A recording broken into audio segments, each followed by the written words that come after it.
रहियो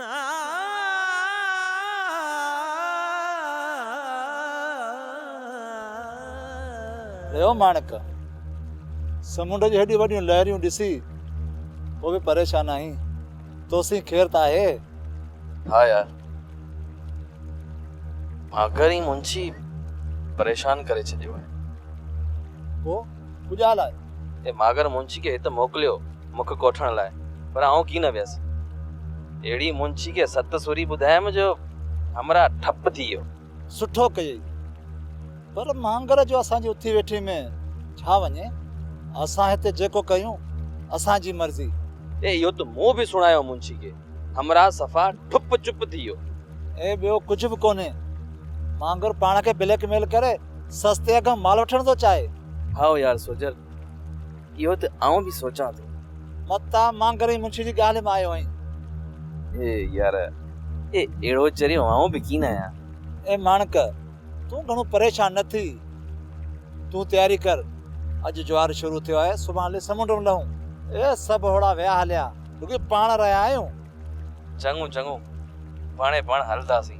तूं मशीन जो तेल बदली करे ॿियो सामान सभु ठाहे रख। ए आऊं हाणे तो सभु ठाहे रखां।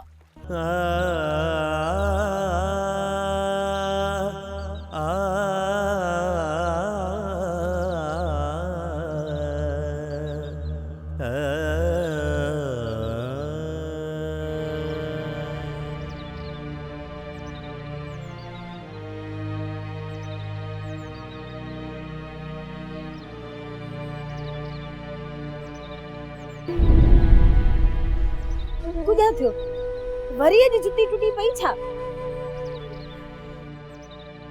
चोए नथो छो, कहिड़ी ॻाल्हि थी आहे? ए जुती छिनी पिया घोरी, पर मुंहिंजो त आहीं छिनी पियो आहे। किथे मुंशी ऐं माणक जे बारे में अबा खे त कोन सुणायो जो अबा अॼु अहिड़ियूं ॻाल्हियूं पियो करे। हू शादो आहे न,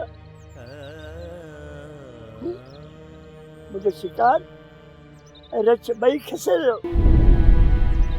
हाय या अल्लाह, तुंहिंजा लखी करोड़े एहसान त ही ॿियो मसलो आहे।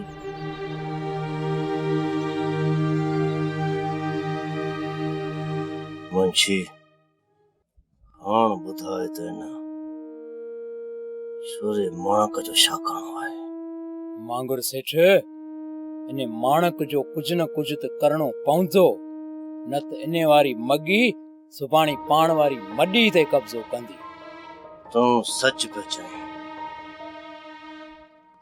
माणक जे मणके में हाण वर वकर वधी विया आहिनि। इन जो बंदोबस्त जल्द करणो पवंदो। आऊं चवां थो इन जो मणको ई भञे चट करियोसि, सभु वर वकड़ वेड़जी वेंदसि। मणक जेकॾहिं तूं मुंहिंजे सॾ ते न आहे त गुजा थियो। हाण आं तुंहिंजे तॾे ते पाण पहुचंदुसि।